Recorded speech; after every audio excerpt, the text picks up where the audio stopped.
Nah, saya bersyukur saya bisa mendengarkan dari Bu Meg tentang Kingdom of God, dan kita akan terus mendengarkan Kingdom of God ini, dan biar itu juga kita bisa praktekkan dalam kehidupan kita sehari-hari ya, Bapak sekalian. Puji Tuhan, Tuhan Yesus memberkati. Nah, waktu selanjutnya saya persilakan kepada Ibu Meg.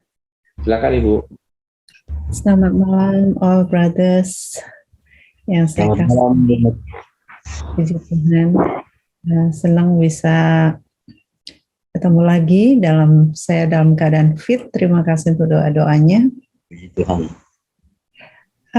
Kita terakhir lagi seru-serunya ya waktu itu, pertanyaan Pak Jimmy yang menantang mengenai sistem.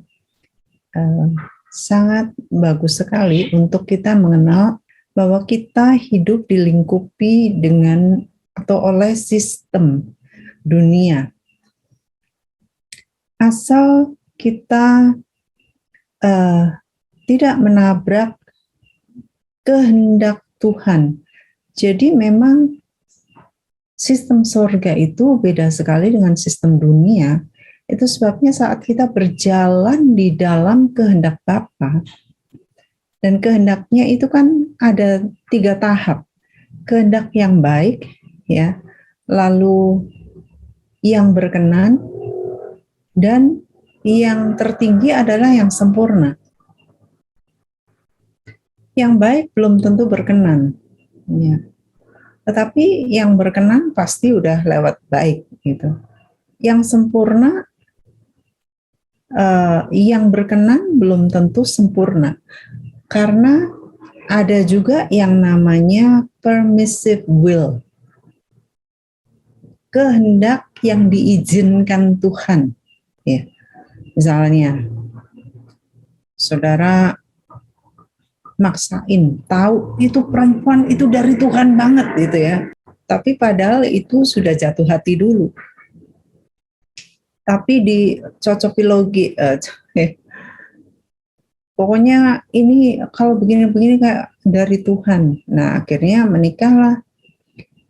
Padahal ya Tuhan sih nggak maksa, tetapi kalau kita punya kehendak dan kamu mau menjalaninya, kamu mau maksain kehendakmu sendiri, ya monggo gitu. Nah, itu artinya the permissive will of God. Kita hidup dalam kehendak yang diizinkan, bukan kehendak Bapa yang sempurna.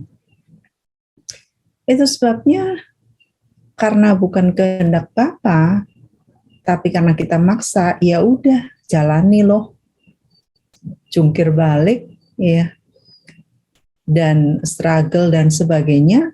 Tapi kita juga bisa menggunakan ayat dalam Roma 8 ayat 28, walaupun itu ayat konteksnya adalah Roh Kudus, bahasa roh, bukan alat turut bekerja dalam segala perkara untuk mendatangkan kebaikan. Tapi ya kita bisa pakai ayat itulah.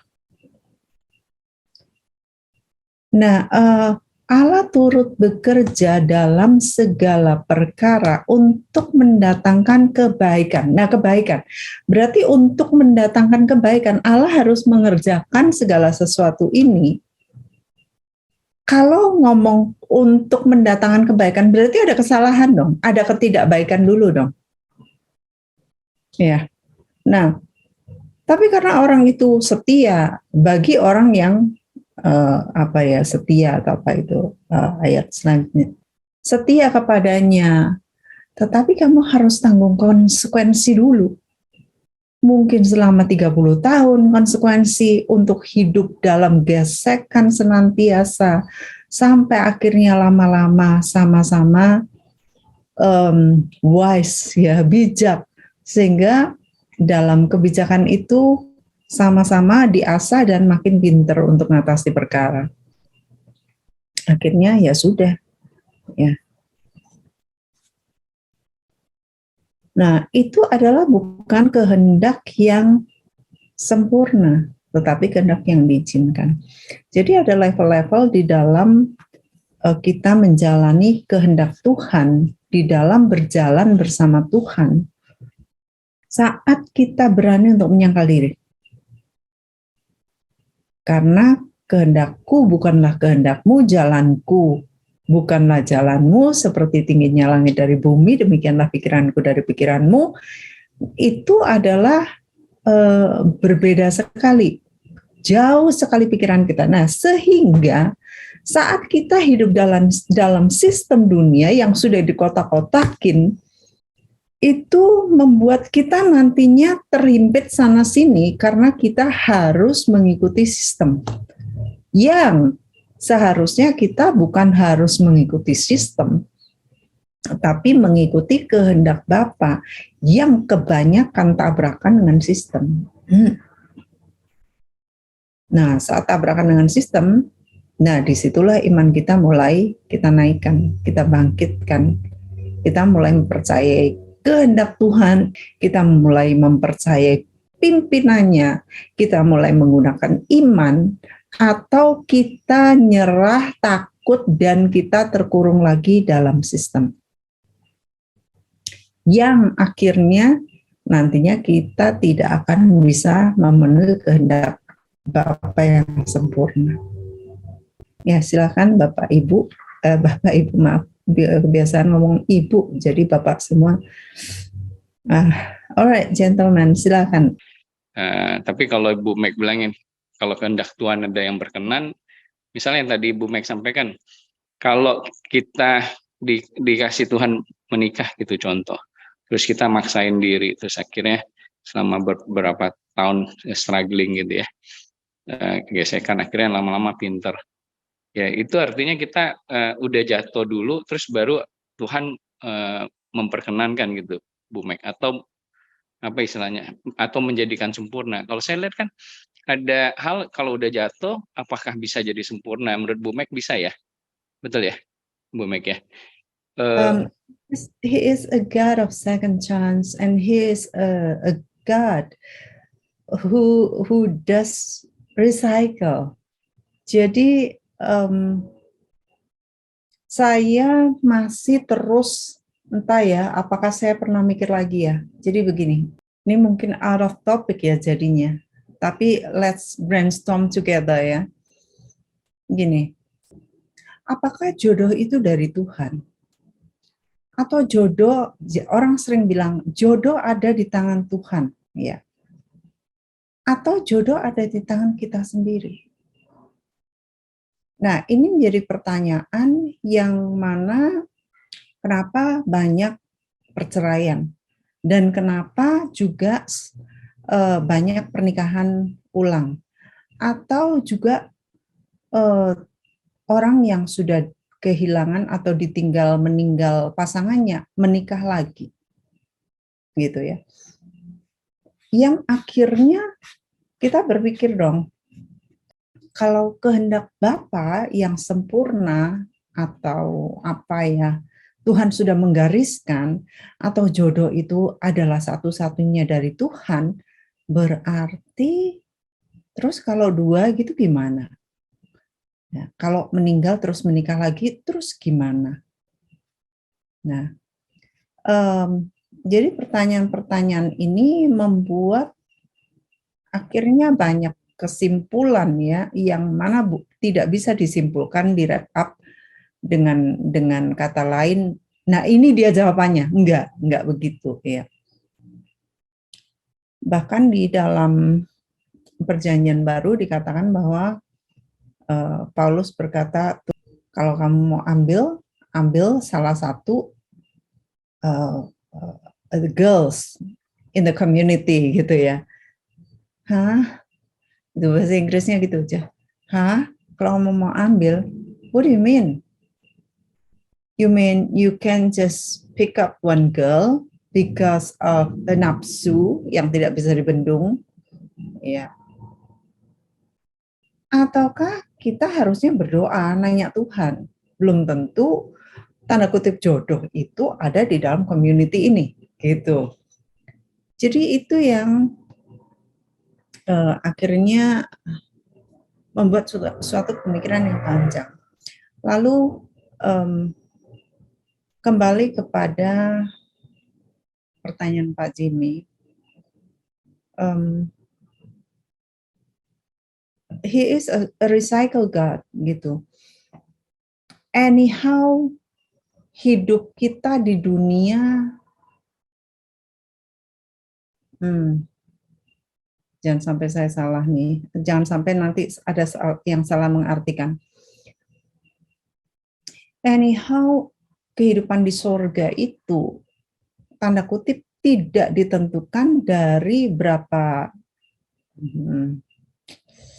kita kawin dengan siapa atau siapa, karena kita akan masing-masing bertanggung jawab.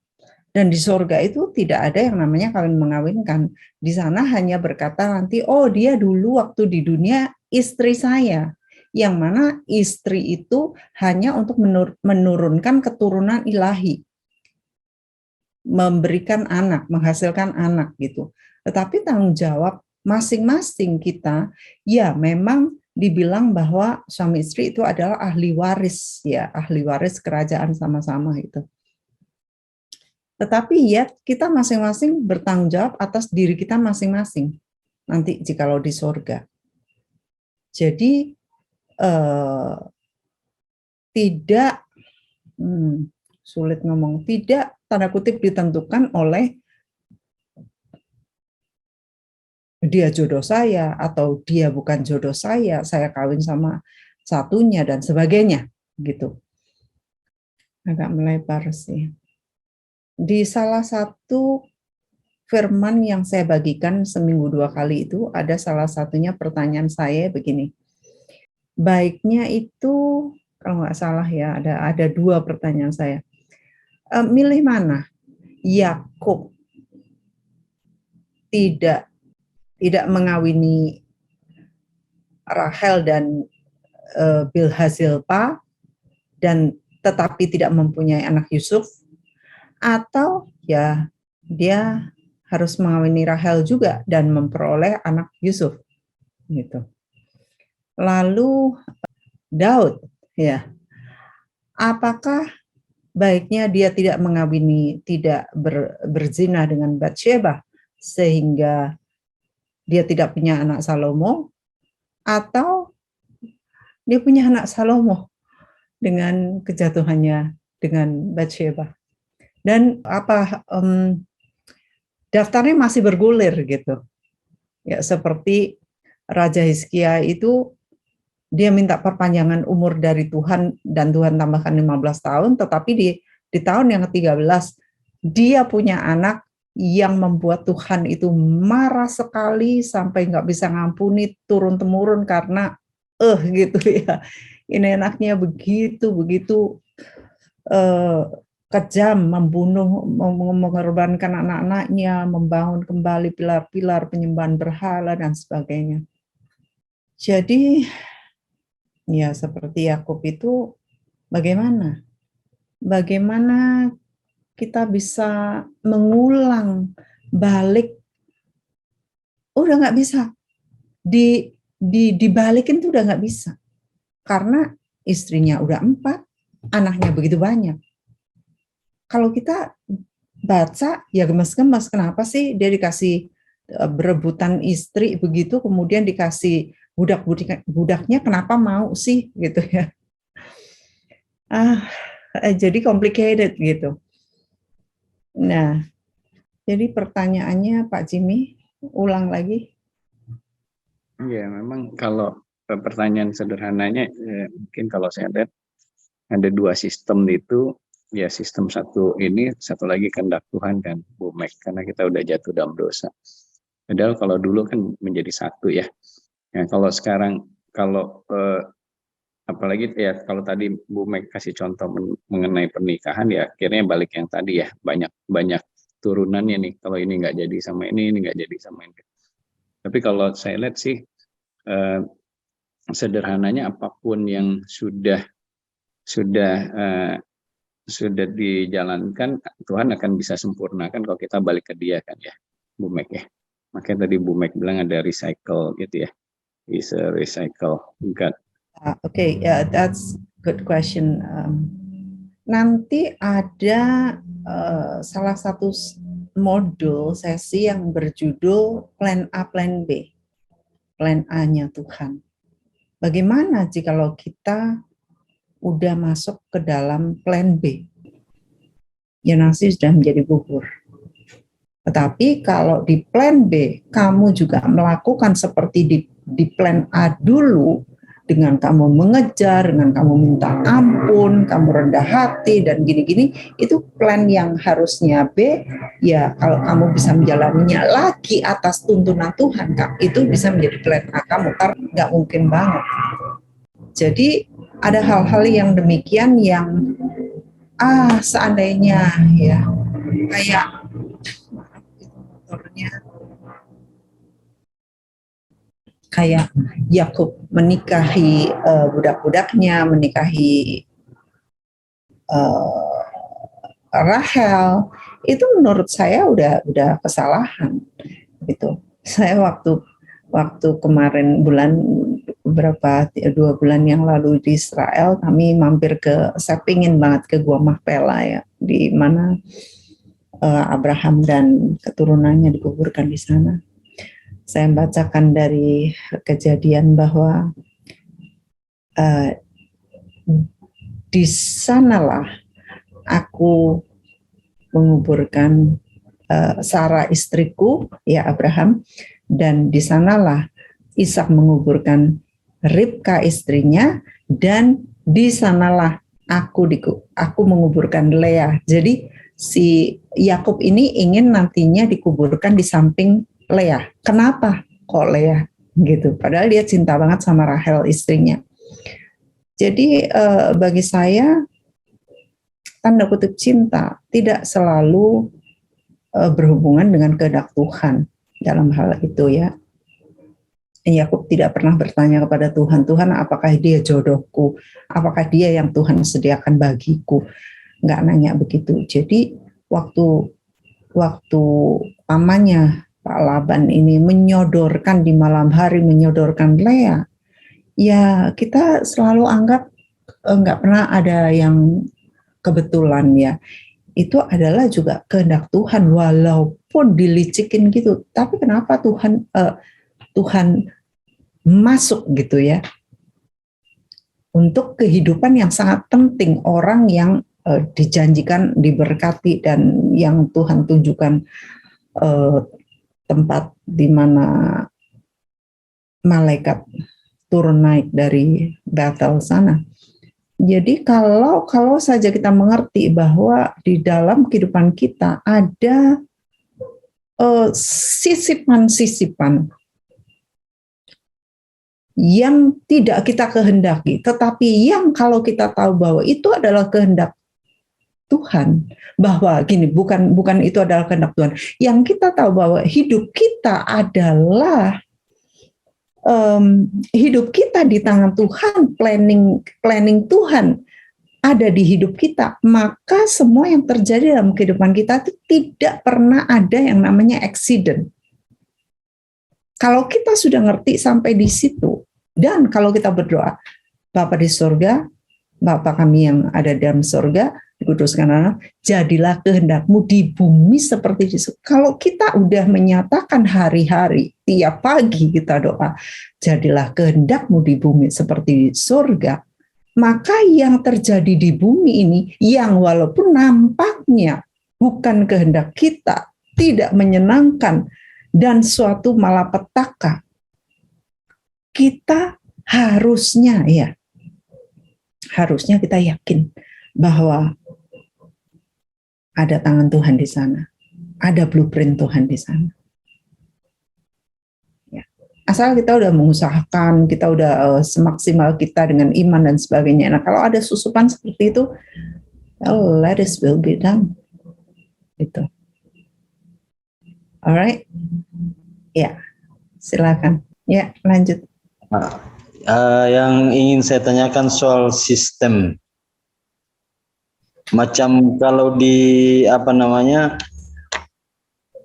di Indonesia, misalnya contoh, kalau kita ngurus SIM di Indonesia itu kadang-kadang harus dengan susah payah dan bahkan dipersulit.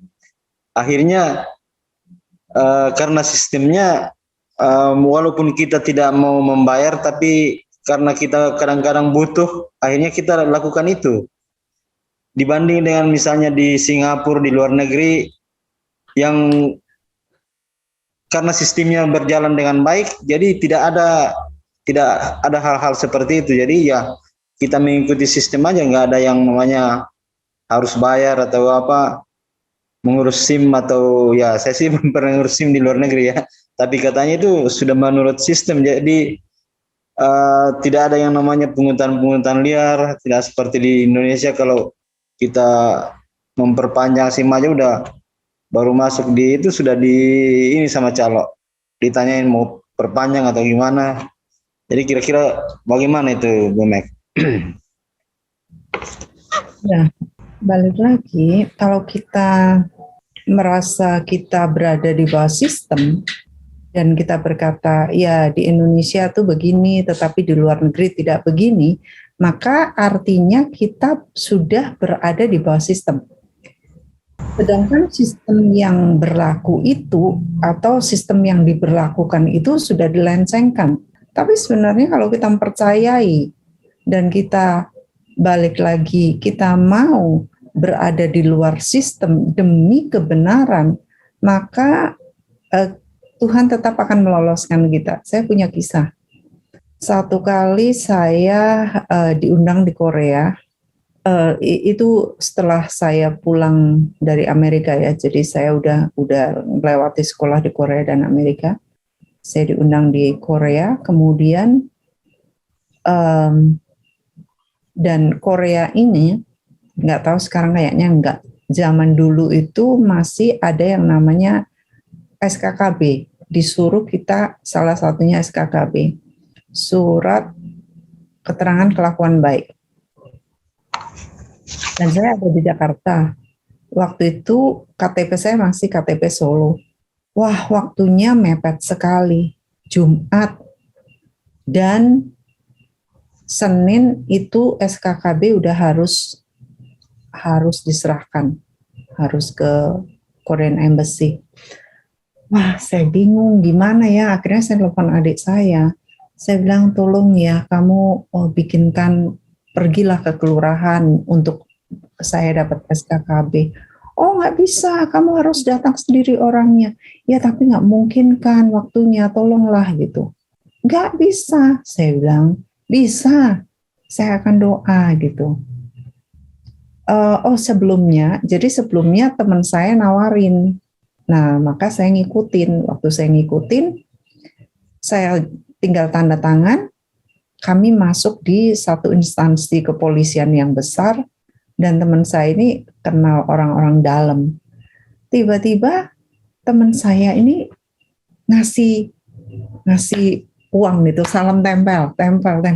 Saya jadi bingung kok ditempel-tempelin gini ya. Setelah itu saya dihadapkan kepada mereka ini dan saya harus tanda tangan. Waktu saya lihat di situ keterangannya, alamat saya bukan alamat yang sebenarnya, lalu status saya juga kawin, jadi saya bingung, kok begini? Ya nggak apa-apa, nanti ini aja gitu, pokoknya tanda tangan. Wah, saya bingung sekali itu. Saya biasanya selalu nanya, kira-kira saya tanda tangan nggak? Saya tanda tangan, Pak Jimmy. Saya tanda tangan, saking saya terintimidasi sekali. Tapi waktu saya keluar, saya mengambil keputusan tidak. Saya akan sobek itu dan saya tidak mau ada file di pemerintahan yang menyatakan bahwa saya ini bohong. Jadi saya mau bikin yang sebenarnya. Jadi akhirnya saya minta adik saya itu. Dan saya bilang, tolonglah, saya akan doain, puasain kamu. Kamu pergi, kamu yang ngadep gitu. Dia ngadep ke kelurahan, dia ngadep ke kecamatan, Pak RT, semuanya. Wah, dipersulit, tetapi saya berdoa, dan akhirnya dapat hari Sabtu. Jadi itu Jumat Sabtu, dia muter-muter ke kepala-kepala pejabat ini. Lalu akhirnya dia bilang, aku udah dapat gitu. Waduh, saya bersyukur banget. Berapa? Waktu itu akhirnya saya kembaliin yang tadi yang untuk slep itu zaman awal itu 500.000 saya kembaliin, padahal itu awal mungkin 2007 atau 2005, 2007 gitu. Ya lumayan banyak ya, 500.000 zaman itu. Lalu saya nanya adik saya berapa? Enggak usah. Berapa? Saya mau gantiin. Bisa tebak enggak? Apolos, berapa? Adik saya bayar ke itu. Kelurahan lah. Mungkin 700-an, Bu. 700-an ya. Saya nanya, bilang kan, enggak usah, cuman 5.000. Belakonya aja 5.000. Tuh kan. Lalu sekarang ngirimnya gimana? Udah sore, Minggu nggak ada pengiriman. Tuhan luar biasa Pak Afriyadi. Tiba-tiba temennya mami saya itu datang ke mami. Dia bilang, tante, aku mau ke Jakarta besok. Kamu mau titip apa? Wah, mami bilang, aku mau titip surat buat anakku. Oh iya, alamatnya di mana? Nggak usah, kamu nggak usah pergi ke sana. Biar anakku aja yang jemput di Kelapa Gading. Saya ada di Sunter waktu itu, jadi dekat Sunter Kelapa Gading. Dan hari Minggu sudah ada di tangan, Senin pagi saya berangkat. Jadi itulah kesaksian-kesaksian seperti ini yang membuat saya semakin yakin bahwa kalau kita mau jalan dalam kebenaran, kita nggak perlu ada di bawah sistem. Kita nggak perlu takut. Dan nothing is impossible with God. Nothing is impossible for those who believe, yang percaya. Kalau bagi Tuhan nggak ada yang mustahil, ya dia Tuhan. Tetapi dia menjanjikan tidak ada yang mustahil bagi orang yang percaya. Oke, kejawab Pak Adi. Terima kasih, Bu.